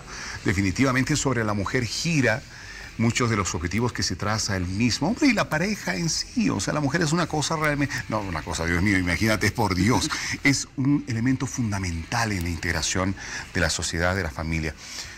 Hay leyes, pero como decía hace un momento Patricia, pareciera que no son suficientes. ¿A qué está fallando? Bueno, Víctor Hugo, entre la ley y la letra muerta hay un abismo gigante. Cuando uno transita los juzgados, el hogar, la vida cotidiana, el mundo económico, uno encuentra las asimetrías. El mundo cambiará cuando hombres y mujeres se responsabilicen de manera equiparable y en igualdad de condiciones en distintos ámbitos de la vida humana.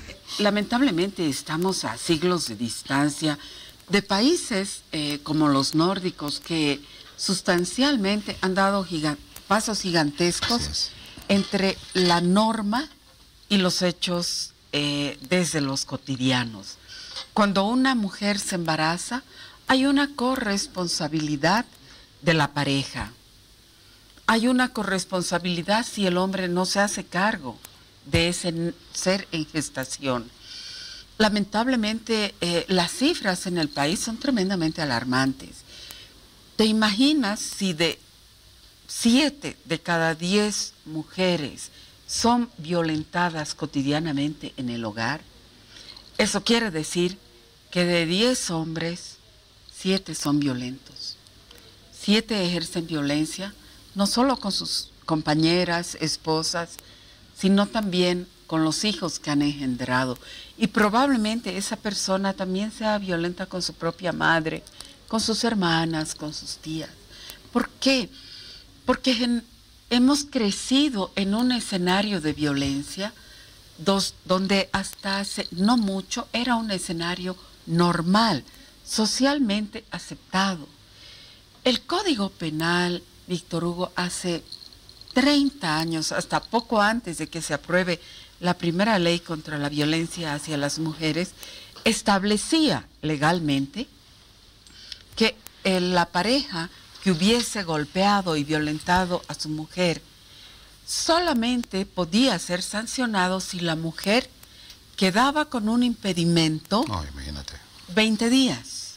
Imagínate la paliza que debía recibir una mujer para quedar inhábil 20 días. No, de horror. Mira, hoy presentó la Coordinadora de la Mujer unas cifras realmente para el escándalo, acabas de dar alguna.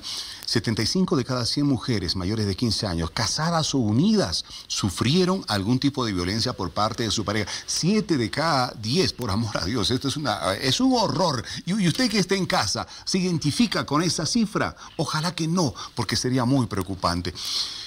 333 mujeres han muerto en manos de sus parejas desde el 2013 hasta marzo de este año 2007 en Bolivia. Cada 3 días una mujer está siendo asesinada. Cada 3 días hay un feminicidio. Y acá hay algo que me preocupa bastante, Patricia. El estudio revela que hay un encubrimiento de la violencia de género en jóvenes en Bolivia. O sea, como que, ¿sabes? Le pegó a su mujer o le pegó a su pareja. Ay, ya, pucha, ya, pero, bueno. Lo arreglaremos, Exacto. Se van a componer en el camino. Esa es como la esperanza. Y lamentablemente, Víctor Hugo, esto tiene que ver con este ideal antiguo, prehistórico que arrastramos las mujeres, de tener pareja y de casarnos hasta que la muerte nos separe. De aceptar de manera abnegada, como lo aceptaron nuestras abuelas, el maltrato, la violencia. ¿Por qué? Porque por encima de nuestras vidas está la seguridad de nuestros hijos, la unión familiar o el qué dirá mi mamá y mi papá. Si te has casado en buena ley, ¿cómo es posible que traiciones nuestra confianza de hija para romper un matrimonio? Hay una serie de condicionantes históricas que no hemos logrado romper, pero por otro lado, Víctor Hugo, creo que debemos repensarnos como sociedad. Creo que como sociedad hemos fallado. En muchísimas de las campañas que se han emprendido estos 20 años, se las ha dirigido a las mujeres y en buena medida se ha culpabilizado a las mujeres de la violencia. Yo creo que el camino y el desafío, aunque parezca reiterativa, es empezarnos a dirigir a hombres y mujeres, de que la violencia no es permitida, de que la violencia, venga de donde venga, es dañina, no solo para el físico o la psiquis de la mujer, sino es tremendamente dañina y lasciva para los hijos, para el entorno familiar, para el entorno laboral y sobre todo porque estos elementos construyen la sociedad que hoy vivimos. Definitivamente.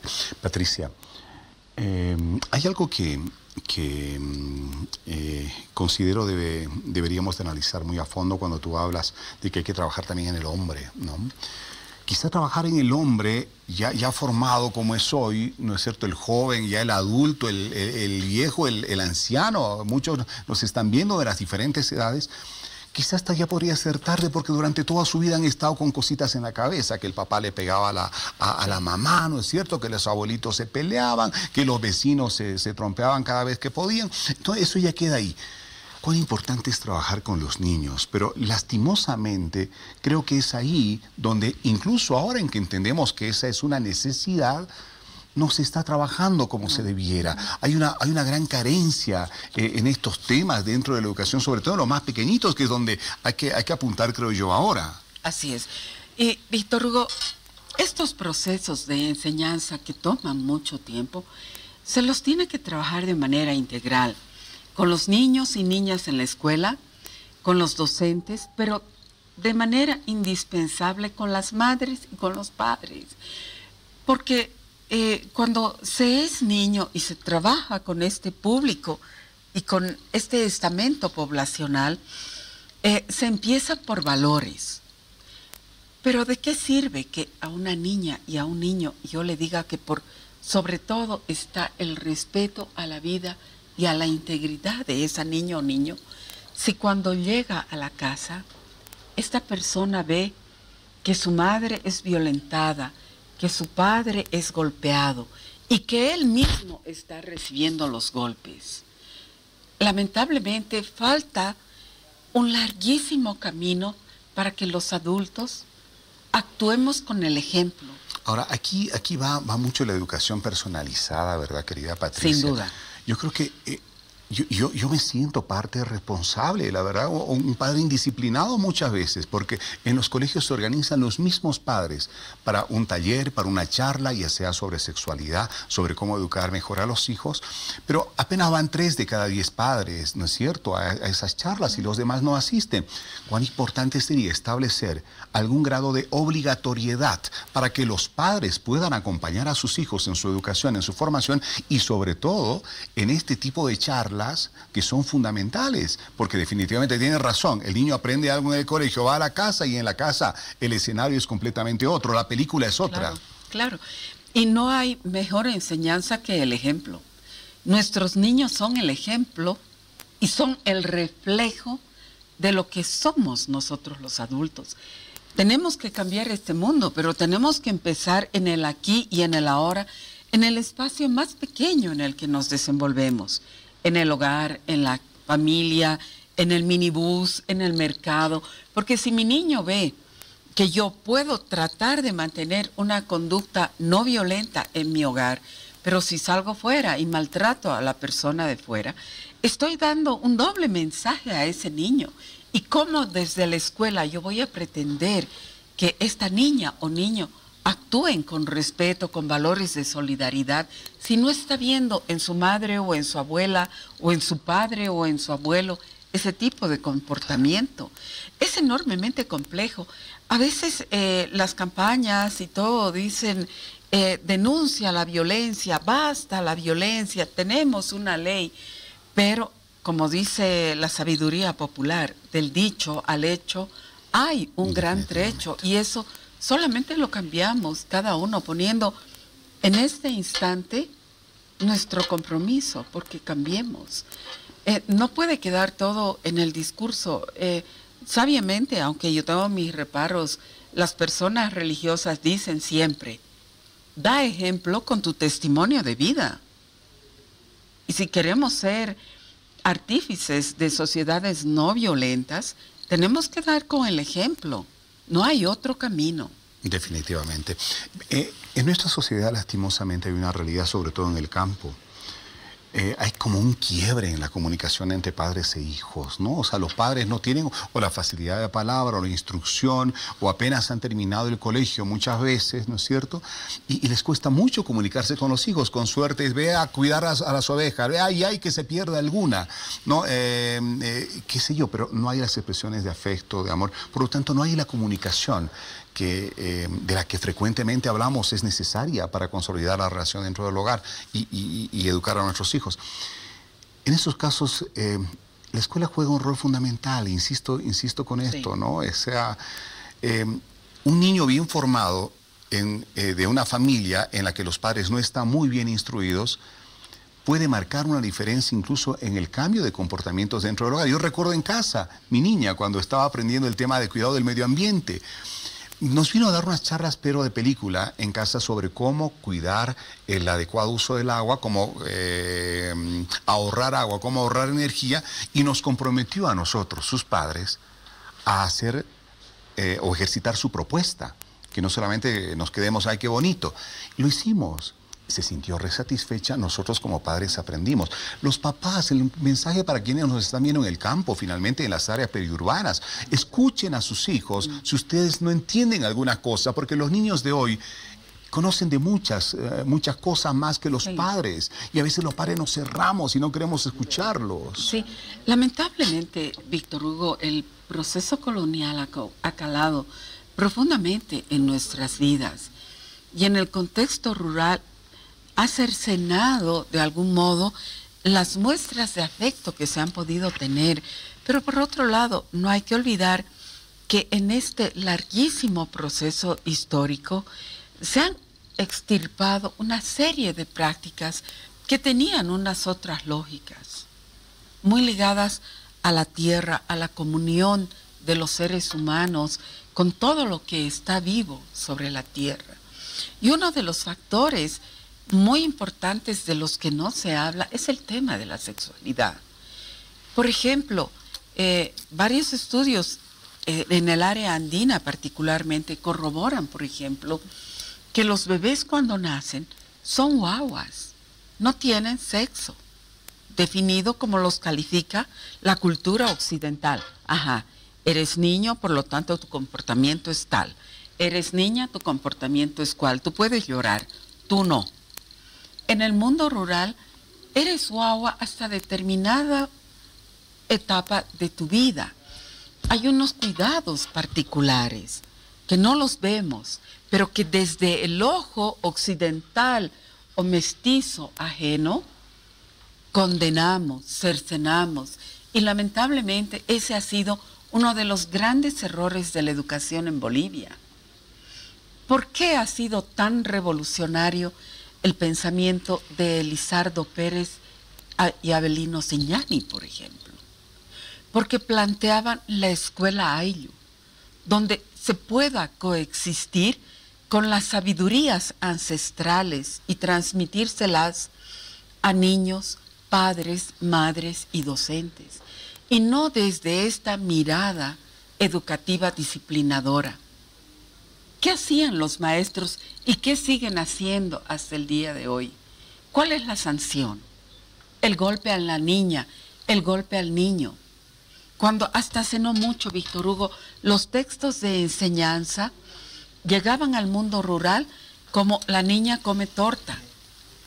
Cuando no había torta en el mundo rural, cuando el contexto cultural y los códigos lingüísticos eran muy distintos. No hablaban de, por ejemplo, del cuidado de una oveja, de la cosmogonía y de la riqueza de las culturas ancestrales que ya habían dilucidado y concatenado con los ciclos de vida de la tierra, las magias y los misterios del cosmos, ligados por otro lado a la reproducción de la vida y que a su vez se traducía en los textiles. Claro, aprendían con ejemplos ajenos completamente a su realidad, ¿no? A su modo de vida. Y entonces ese tipo de sanciones no solo eran a los niños y niñas en el mundo rural, sino también a los padres y madres.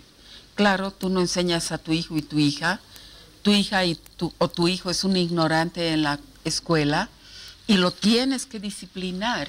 Entonces, lamentablemente hay un enorme abismo y el sistema educativo, Víctor Hugo, a pesar de los esfuerzos que se han hecho, a pesar de que se cuente con una ley de esta naturaleza que en alguna medida trata de alimentarse de estos sabios pensadores, no ha avanzado mucho. Así es, qué lindo sería, ¿no?, que por ejemplo haya una materia en el pensum escolar de las leyes.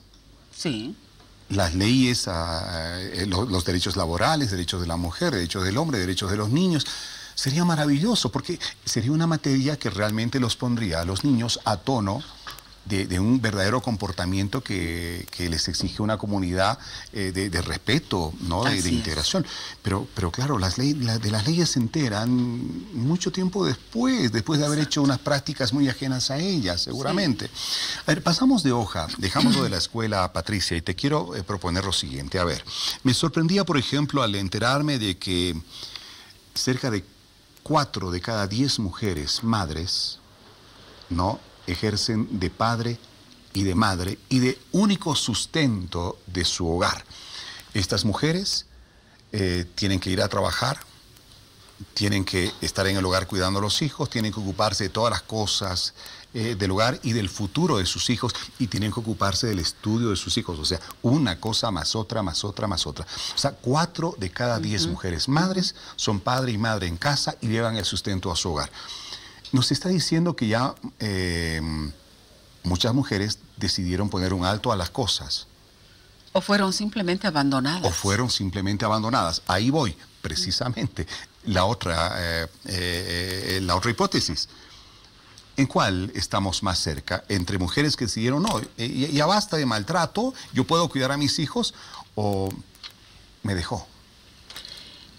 Lamentablemente, Víctor Hugo, las cifras evidencian que en más de un 80% las mujeres fueron abandonadas. Y fueron abandonadas en el embarazo precoz, cuando fueron adolescentes. Y ellas tuvieron que seguir el calvario solas, en la mayoría de los casos, incluso sin el apoyo familiar. Eso es más triste, ¿no? Pero sacando fuerzas de donde no se podía, con una capacidad de resiliencia maravillosa. A veces tendemos a mirar a las mujeres con un sesgo de victimización y no bajo el sesgo de que han sido sobrevivientes del abandono, del machismo, de la crueldad, incluso del entorno familiar, y ni qué decir del entorno social que permanentemente las condena. Y lamentablemente, Víctor Hugo, en esta sociedad, los hombres tienen una libertad impresionante para no hacerse cargo de la responsabilidad, por ejemplo, de un embarazo adolescente. Es culpa de la mujer, no es mío y me marcho. Es más, en la mayoría de los casos, me ha tocado hacer un sondeo de opinión. Las madres de los jóvenes con los cuales una joven se embarazó, porque se embarazan a la mano de los varones, protegen a los chicos, y las culpables son las mujeres, son esas adolescentes. Pero hay algo aún mucho más monstruoso, Víctor Hugo. Muchas, y las cifras lo deben decir, muchas de las adolescentes y casi niñas que tienen un embarazo precoz, lo tienen en las paredes del hogar, por violación, por maltrato, por vejación de uno de los familiares. Eso es lo más terrorífico, y eso es algo de lo que no quiere hablar la sociedad.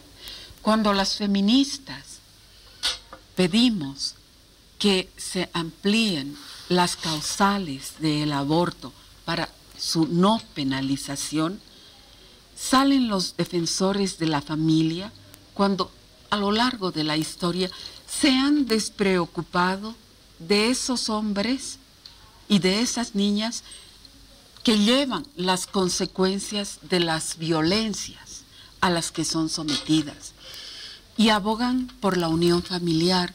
¿De qué unión familiar vamos a hablar? No, sin duda. Cuando en el interior del hogar ocurren este tipo de monstruosidades. Y lo más triste es que se conocen muy pocos casos públicamente de estos en que el padre o el padrastro o el hermano, el hermanastro o un primo o un tío o un familiar ha violado a una pequeñita dentro de las 4 paredes de su propio hogar. Se conocerá 1 de cada 10 casos. ¿Por qué? Porque eso se mantiene ahí, ¿no? Silencio, mutis absoluto. ¿Qué van a decir, no es cierto? La imagen de la familia, por amor a Dios. Y es muy cierto, o sea, más preocupados por el qué dirán que por la vida de esa muchachita. Sí. Dios mío, ¿qué va a hacer con un bebé a su edad? Y un bebé que obviamente en ese momento nadie lo ha de querer por las situaciones en que ha sido engendrado. Así es. Por amor a y Dios. se criminaliza un aborto de esa niña en defensa de un proceso de embrión, Víctor Hugo, en aras de que se está defendiendo la vida. Entonces, estamos en una suerte de sociedad esquizofrénica que habla por la defensa de la vida, pero de la defensa de la vida de un embrión, no de un ser humano que está aquí y ahora cargando el vejamen, cargando la monstruosidad de quien vejó. Bien. Es lo terrible. Inevitable hablar del tema del aborto, del embarazo precoz en adolescentes, si hablamos de la mujer, definitivamente es inevitable. Otro asunto, Patricia, la ley le otorga a la mujer un amparo del Estado, una protección legal. Estamos viendo que no siempre funciona porque está la ley ahí, no todos la conocen y menos se la practica, pero en algo sin duda ayuda para que las denuncias finalmente sean más a tono con lo que está pasando. Pero lo otro, los derechos de natalidad, ¿no es cierto? Subsidio familiar, lactancia, asueto, las 8 horas de trabajo, menos horas de trabajo que el hombre. En algún momento en el debate, ¿no es cierto?, en la sala de prensa decía, pero a ver, se le está dando tantos beneficios a la mujer. ¿No será que se está afectando también a ella a futuro? Porque obviamente en el momento en que se va a hacer la evaluación para contratar a un hombre o una mujer en una empresa, no, pero es que si es mujer, bueno, va a tener todo esto y no va a poder trabajar a tiempo completo. A ver, ¿cómo lo analizas tú? Es importante tu visión. Bueno, lamentablemente, Víctor Hugo, estamos muy lejos de alcanzar la equiparación de derechos como pueden ocurrir, y perdón que ponga este ejemplo, en países como Suecia, Dinamarca o Noruega. Si una mujer se embaraza, hay posibilidad de decidir quién se hará cargo de ese niño, si la pareja o la mujer. Si el hombre se va a hacer cargo del cuidado de ese bebé, de ese futuro ser humano, hay la posibilidad de consensuarlo en el ámbito laboral. Y en muchos casos el hombre decide quedarse en el hogar a cuidar al bebé y la mujer, una vez de que da a luz y tiene el tiempo establecido por su propia normativa, ella puede seguir en el contexto laboral. Y el Estado tiene la obligación de pagarle al esposo o al compañero el cuidado de ese niño, porque así lo establece su normativa. Se lo puede decidir, Exacto. O papá o mamá, no como ocurre en nuestro país, la mamá o la mamá. Sí, acá lamentablemente no tenemos este nivel de avance. La normativa en el papel lo puede dibujar de manera muy optimista, muy promisoria. Las conquistas de los bonos, las conquistas en términos de salud son bienvenidas, sin duda alguna, Víctor Hugo, porque coincidirá la audiencia y coincidirán los señores y las señoras que nos ven, que hasta hace no mucho la responsabilidad y la carga de una maternidad generalmente estaba bajo las espaldas dolorosas de las mujeres. Hoy día asistir como derecho humano a ejercer mi derecho a la salud y a la maternidad, que a la vez está protegiendo a ese nuevo ser, no es una concesión fácil. No, implica un renunciamiento. No se habla de la doble y de la triple jornada que deben llevar adelante las mujeres. Ojalá hombres y mujeres, cuando se hacen cargo de un embarazo y de un niño, lavarán pañales de manera conjunta, ahí andamos mal los hombres. Entraran a la cocina. Ojalá, me encantaría ver y compartir con algún colega que tiene un bebé y decir, 1000 disculpas, 12:30, yo me voy porque tengo que cocinar y tengo que lavar los pañales mientras mi esposa recoge, ¿no? Pero a claro, los niños. se termina de trabajar, está con los niños, está con los temas de la escuela, que está con los asuntos del mismo hogar. Bueno, sí, o sea, no son solamente las 8 horas de trabajo diarias. Evidentemente, Víctor Hugo, hay ejemplos maravillosos. Uno encuentra en el contexto laboral donde mujeres se están ocupando de los niños y hombres se están ocupando de la cocina, de proveer poco a poco vamos en el llegando mercado. a eso, Estamos avanzando y eso es una maravilla. A propósito, Patricia, ya para irnos, ya para cerrar, nos queda unos segunditos nada más. 19 de noviembre se celebra, o bueno, debería celebrarse, según muchos, el Día Internacional del Hombre. De hecho, a un docente de la Universidad de Kansas no se le ocurrió crear el 19 de noviembre Día del Hombre. Pero pues, ¿cuándo se lo ha celebrado? ¿No? O sea, algunos países lo han adoptado, pero no hay ninguna celebración y tampoco es oficial, ni la OMS, ni Naciones Unidas. No hay un día oficial del hombre, un día internacional. Pero ahí está, a un docente loco se le ocurrió. Deberíamos celebrar el Día del Hombre en el marco de la igualdad de género que se propugna en nuestro país. Ahora, Víctor Hugo, las mujeres no celebramos ningún día. Las mujeres conmemoramos. Por ejemplo, en marzo. Las mujeres, un segundito nada más, me dice producción, Patricia. Las mujeres del mundo conmemoramos la lucha de las mujeres por la igualdad. Y si hay una fecha emblemática, como en marzo, por ejemplo, es porque detrás murieron cientos de miles de mujeres conquistando sus derechos. Que les eran negados por los hombres. Exactamente. Y si hoy conmemoramos, gracias a Adela Zamudio, este día, es porque Adela Zamudio fue una vanguardista que pidió educación e igualdad de condiciones para las mujeres. Y no es una fecha de celebración, es una conmemoración. Que les quede claro a esos hombres celosos, que quieren también celebrar en su día. Uno dice, pero los viernes, no, eso es machismo. Bueno, a ver, Patricia, muchas gracias por haber estado con nosotros. Y celebremos la vida, hombres y mujeres en igualdad. Así es como se construye una sociedad justa, equilibrada y ejemplo para nuestros.